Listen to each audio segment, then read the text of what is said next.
너무나 많은 종목을 이야기하는 것보다 요즘에는 한 종목이라도 좀 제대로 이야기하는 시간을 갖고 싶으실 것 같아요. 그만큼 종목 자체에 대한 불안감이 커져 있기 때문인데요. 정말 실질적으로 우리가 살 수 있는 종목이 무엇인가 함께 고민하는 시간 가져보겠습니다. 스타인베스트 오늘 윤동식 대표와 함께합니다. 대표님 어서 오세요. 네, 안녕하세요. 네, 반갑습니다. 안정성, 꾸준한 무기, 그래서 무슨 종목일까? 여러분 궁금하시겠지만 저희 일단 시장 얘기부터 살짝 먼저 하고 갈게요. 요즘엔 뉴욕 증시 자고 일어나서 확인하기가 조금 겁이 덜컥 납니다. 또 지난주처럼 급락하지 않았을까 뭐 이런 불안감들이요. 간밤 뉴욕 증시는 또 기술주가 장 후반에 지수를 좀 빼는 모습이 나타났어요. 골드만삭스인가요? 목표가를 뭐 넷플릭스에 대해서 하향 조정하기도 했다. 뭐 그밖에 IT 종목에 대해서도 지속적으로 이제는 기술주가 조정을 받고 다른 종목으로 순환매가 있을 것이다. 뭐 이런 얘기가 나오거든요. 뉴욕 증시 자체에 대한 판단과 우리 시장 얘기 살짝 해주세요. 원래는 뉴욕 증시의 영향을 거의 원래는 안 받는 게 맞는 것 같습니다. 왜냐하면 과거에는 미국향 수출향 물량이 한국에서 나가는 게 한 27%, 28% 정도 됐기 때문에 미국 증시나 미국 경제가 안 좋다고 하면 당연히 우리나라 증시가 안 좋은 게 당연한데 현재 2017년도 기준을 놓고 보면 10%, 11% 내외로 왔다 갔다 하는 상황이다 보니까 미국 증시에 반맞춰가지고 움직이는 건 좀 어폐가 있는 건데 그래도 세계의 패권을 갖고 있는 미국 증시다 보니 영향력이 큰 것 같습니다. 말씀하신 것처럼 넷플릭스가 오늘 밤 실적 발표를 하는데 시장 예상치보다 안 좋지 않을까라는 우려 섞인 목소리도 굉장히 많고요. 그리고 넷플릭스 같은 경우는 지금 광고를 안 하고 있는 상황이죠. 근데 광고를 영화나 프로그램마다 도입을 한다는 얘기도 있기 때문에 그런 부분이 주가의 향방을 하방으로 밀고 있지 않나라고 생각을 하고 있고요. 자, 최근 들어서 팡조식들이 많이 급락을 하고 있는 패턴을 보이고 있죠. 근데 이게 어떻게 보면 정치적인 부분도 녹여 있다라고 생각을 하시면 될 것 같습니다. 과거에 민주당 표의 텃밭이었던 미 서부 쪽, 그러니까 실리콘밸리 쪽의 주요한 기업들인 팡 주식들, 아마존이 됐건 넷플릭스가 됐건 구글이 됐건 페이스북이 됐건 이런 종목들이 전체적으로 고점 대비해서 한 20% 정도 하락하고 있는 패턴을 보이고 있고요. 당연히 트럼프가 가지고 있는 공화당 지지자들에 대한 종목들, 섹터들이 가려면 기존에 힘을 많이 가지고 있었던 미국 서부 종목들, 실리콘밸리에 있는 종목들이 어느 정도 좀 조정이 불가피하지 않겠는가라고 생각을 하고 있고요. 그렇기 때문에 이번에 미국 증시가 조정을 받게 되면서 조금 뭐라고 그래야 되나 이게 주도주가 조금 바뀌는 흐름이 나오지 않겠는가라고 생각을 하고 있기 때문에 개별적으로 그와 발맞추어 가지고 한국 증시도 좀 움직이지 않겠는가라고 생각을 하고 있습니다. 작년에 페이스북이었나 재작년이었나요? 재작년에 페이스북 같은 경우도 개인정보 유출 파문이 있었는데도 불구하고 네. 뉴스에 뭐 방탄조끼를 입고 있는 페이스북이다라고 해서 주가가 견주하게 버티는 모습을 보이고 있는데 지금 같은 경우에는 만약에 미국 증시가 지금 현재 상황에서 어느 정도 버틴다 하더라도 주도 섹터가 좀 변하는 장세가 향후에 6개월이나 1년 정도는 나올 가능성이 높기 때문에 그에 발맞추어 가지고 한국 종목들에 대해서도 섹터나 종목들을 조금 선별적으로 나눠서 매수하는 게 좋지 않나라고 좀 시장에 대해서는 정리해 드리도록 하겠습니다. 뭐 어떤 종목이든 영원히 시세를 분출하는 종목이 어디 있겠습니까? 올라갔으면 또 내려오는 시기도 분명히 있을 것이고요. 하지만 변화가 나타나는 것을 우리가 인지하고 우리 증시에서 연관된 종목들에 대해서 좀 방향을 잡는 것도 중요한 하나의 과제이지 않을까 생각이 듭니다. 그렇다면 이렇게 지금 뭐 종목의 결이 바뀔 수 있다 이런 얘기까지 하셔서 어떤 종목을 얘기해 주실지 더욱더 기대가 몰리고 있는데요. 열어볼까요? 안정성과 꾸준함의 무기인 강원랜드. 강원랜드 주가가 과연 꾸준했다고 할 수 있는 분이 몇 분이 계실까요? 강원랜드 왜 꼽으셨는지 궁금한데요. 전통적인 뭐 경기 방어주겠죠. 경기 방어주기도 하고 지금 기관 투자자들 같은 경우는 11월 초부터는 고배당주 관련된 종목들을 좀 매수를 하는데 그거에 발맞추어 가지고 매년 3% 정도 배당을 해주는 그리고 강원랜드 같은 경우는 올해 영업이익 기준으로 본 4,700억, 4,600억 정도 나올 건데 그럼에도 불구하고 3% 이상 배당을 해준다고 하면 기관 투자자들이나 외인 투자자들 대비해서는 조금 빠른 선취매를 하는 게 좋지 않나라고 생각을 해서 좀 고배당주 그리고 경기방어주 성격인 강원랜드를 꼽을 수 있을 것 같고요. 자, 재미나는 얘기를 하나 해드리면 제가 과거에 지수가 급락을 했을 때 네. 어느 종목이 가장 먼저 반등을 하느냐 네, 제가 좀 퀴즈를 하나 내드릴까요? 첫 번째 낙폭과대주, 네. 두 번째 대형주, 세 번째 고배당주. 고배당주요? 예. 그러니까 시장이 생각할 때 보통은 단기적으로는 낙폭 과대주가 반등을 클지언정, 빨리 반등할지언정 장기적으로 놓고 본다고 하면 고배당 성향을 갖고 있는 종목들의 반등이 굉장히 많이 나오기 때문에 개인 투자자가 스캘퍼까지 이렇게 움직일 가능성이 자신이 없다라고 하면 오히려 이런 시점에 조금 배당을 많이 해주는 고배당주를 매수하시는 게 좋은 전략이 아니겠는가라고 생각을 하고 있고요. 자, 사드 문제 발만했죠. 2016년도에 중국인 내방 개꿀이 810만 명, 그리고 작년 기준으로는 406만 명인가 기억을 하고 있는데 올해 같은 경우는 좀 회복을 해서 600만 명, 610만 명 정도 예상을 한다고 하니 2019년도에는 어느 정도 다 회복이 되지 않겠는가라고 생각을 하고 있고요. 네. 그거에 발맞춰가지고 중국인 VIP 관광객들이 내방을 한다고 하면 강원랜드 같은 경우는 지금 아까 의아해하신 것처럼 어느 정도 주가가 최대한 많은 악재로 인해서 주가가 많이 하락하고 있는 상황이다 보니까 지금 어떻게 보면 좀 좋지 않겠는가라고 생각을 하고 있고요.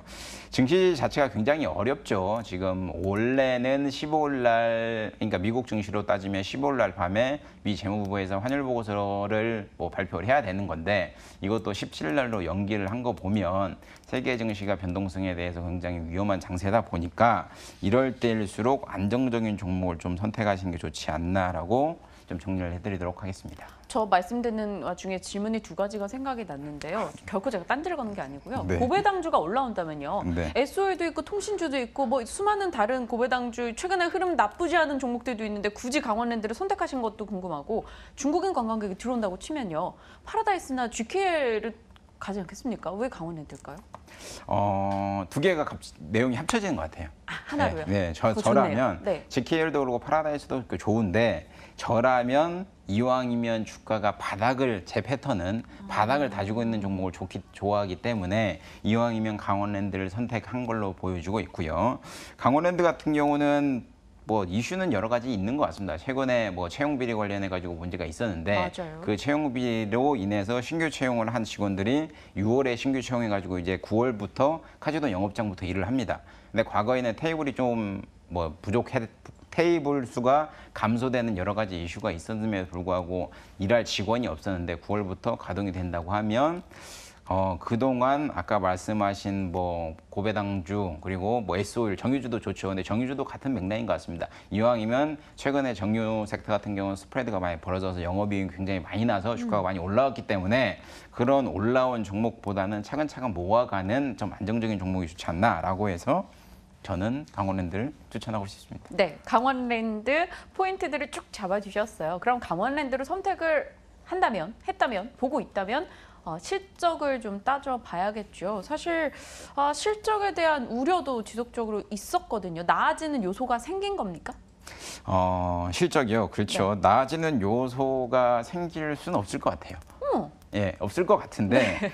지금이 최악이다라고 말씀드릴 것 같아요. 왜 그러냐면 강원랜드 같은 경우는 이제 매출 총량제 비슷하게 규제를 합니다. 그러니까 1년에 예를 들어 100원을 벌어라. 근데 100원 이상 벌면 너 조심해. 내년에도 정보를 주는 거죠. 근데 이게 지속되는데도 불구하고 강원랜드가 그걸 못 지키다 보니까 정부에서 규제를 해서 테이블 수를 감축해라, 영업 시간을 감소해라 이런 식으로 규제를 걸었는데 지금 현 정부에서 추진하고 있는 정책들을 본다고 하면 규제가 점차적으로 좀 완화되는 국면이 좀 있지 않나라고 생각을 하고 있고요. 그에 대한 근거는 삼성도 그렇고 롯데도 그렇고 집행유예로 거의 다 풀려났죠. 그렇다 보니까 정책들이 조금 완화될 가능성이 높지 않겠는가라고 생각을 하고 있고요. 자, 3분기 같은 경우는 재무제표를 좀 띄워드리도록 하겠습니다. 네. 일단은 강원랜드 같은 경우는 보시는 것처럼 1년에 기본적으로 영업이익이 5,300억, 5천억 정도 버는 기업인데 17년도에도 5,300억, 16년도에도 6,100억, 15년도에도 5,900억 영업이익이 꾸준히 났는데 네. 올해는 4,600억 정도 아까 말씀하신 것처럼 1월에 테이블 감소 그리고 4월에 영업시간 감소에 따른 조금 실적이 좀 내려오지 않았는가라고 생각을 하고 있고요. 그에 따라서 3분기에는 전년 대비해서 한 12% 정도 감소한 영업이익 기준으로 1,200억 정도 예상을 하고 있습니다. 그럼에도 불구하고 얘 같은 경우 지금 강원랜드 같은 경우는 보면 시가총액이 6조 정도 되는데 지금 현금성 자산이 시가총액 대비해서 33%인 2조를 가지고 있습니다. 그러니까 높은 현금성 자산을 바탕으로 좀 고배당을 할 가능성이 높지 않나. 그래도 못해도 3% 이상은 하지 않겠는가, 과거 했던 것처럼 3% 정도 하지 않겠는가라고 생각을 하고 있고요. 포워드 PER로 놓고 보면 카지노 같은 경우, 카지노 섹터 같은 경우는 뭐 PER이 평균 한 20에서 23 정도 되죠. 근데 강원랜드 같은 경우는 포워드 19년도 기준으로 놓고 보면 PER이 한 15배 정도 수준이다 보니까 현재 주가는 조금 저평가 국면이 되지 않겠는가라고 생각을 하고 있기 때문에 조금 뭐라고 그래야 되나, 이렇게 이 테마성 섹터 같이 가파르게 한다라고 생각을 하기보다는 네. 주가 바닥이니까 조금씩 이자 같은 개념으로 모아가야지라는 생각으로 좀 보수적인 관점에서, 시장 자체를 보수적인 관점에서 보시면서 종목을 조금씩 매수하시는 게 좋지 않나라고 생각을 하고 있습니다. 시장 분위기가 이렇기 때문에 전반적으로 종목 자체들에 대해서는 기대 수익을 조금 낮춰야 하는 상황입니다. 하지만 조금 마음 편하게 모아갈 수 있는 종목으로 강원랜드 이야기해 주셨어요. 아무래도 이 부쩍 추워진 날씨에는 배당 매력도 분명히 있을 거고요. 지속적으로 배당 관련한 이야기도 해주고 계신데요. 그럼 저희가 모아나간다면 가격 라인은 어디까지 보고 접근을 해야 되는 겁니까? 현재 주가가 28,950원에 거래되고 있네요. 당사 같은 경우는 현재 1.7% 상승해서 28,950원인데 단기적인 관점만 놓고 보더라도 3만 원 정도는 무난하게 가지 않겠는가라고 생각을 하고 있고요. 배당 락 받기 전인 11월 말 정도 되면 3만 원 3천 원 정도까지는 좀 가지 않겠는가라고 생각을 하고 있기 때문에 제가 개인적으로 생각하기에는 거래소 같은 경우는 지수를 2120포인트 하단을 잡고 있고요. 코스닥 같은 경우는 704포인트를 잡고 있기 때문에 그게 이탈되지 않는 한에서는 어느 정도 전 섹터, 그리고 강원랜드 같은 카지노 섹터 같은 경우도 반등이 나오지 않겠는가라고 생각을 하고 있고요. 그렇기 때문에 1차 목표가 3만 원, 2차 목표가 3만 3천 원 잡으시고요. 만약에 증시가 2천이 무너지고 뭐 1,900이 무너진다라고 하면 조금 변동성에 맞춰가지고 빨리빨리 움직이셔야 되기 때문에 강원랜드 같은 경우도 손절가 25,800원 이탈된다 하면 과감하게 좀 손절 처리하는 게 좋지 않나라고 정리하겠습니다. 목표 주가 3만 원 이야기해 주셨고요. 손절 라인 정확하게 지켜보자 언급을 해주셨네요. 25,800원. 강원랜드 이야기 모처럼 전해 들었습니다. 경기 방어 최선호주로 꼽아주셨고요. 고배당 종목으로서 지금부터 분할 매수 관점으로 차근차근 모아나가 보자 이야기를 주셨네요. 더 나빠질 게 있겠는가라는 투자 포인트였습니다. 자, 오늘 딱 한 종목 스타인베스트 윤동식 대표와 함께 이야기 풀어봤습니다. 대표님 감사합니다. 네, 감사합니다.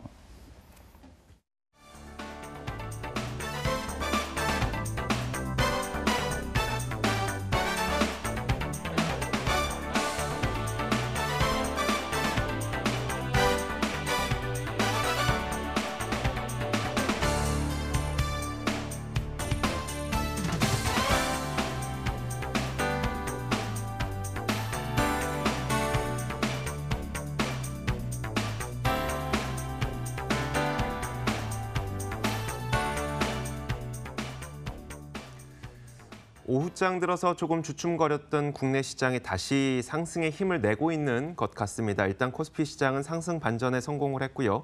코스닥 시장은 1.8%까지 상승폭을 높여가고 있는 상태입니다. 달러원 환율이 0.5% 하락, 그러니까 원화 가치가 꽤 크게 상승하는 것을 봐서 외국인 투자자들이 좀 유입이 되는 환경이 펼쳐졌으면 좋겠다는 바람도 듭니다. 일단 오늘 시장에서는 코스피에서 외국인이 팔고 있고 코스닥 시장에서 외국인이 사고 있습니다. 자, 아직 불안감이 마무리되지는 않았습니다. 이어지는 마감 전략 A+를 통해서도 여러분들 꼼꼼한 시장 전략 챙기셨으면 좋겠습니다. 저희 탐나는 주식 2PM은 여기서 인사드리겠습니다. 시청해주신 여러분 고맙습니다.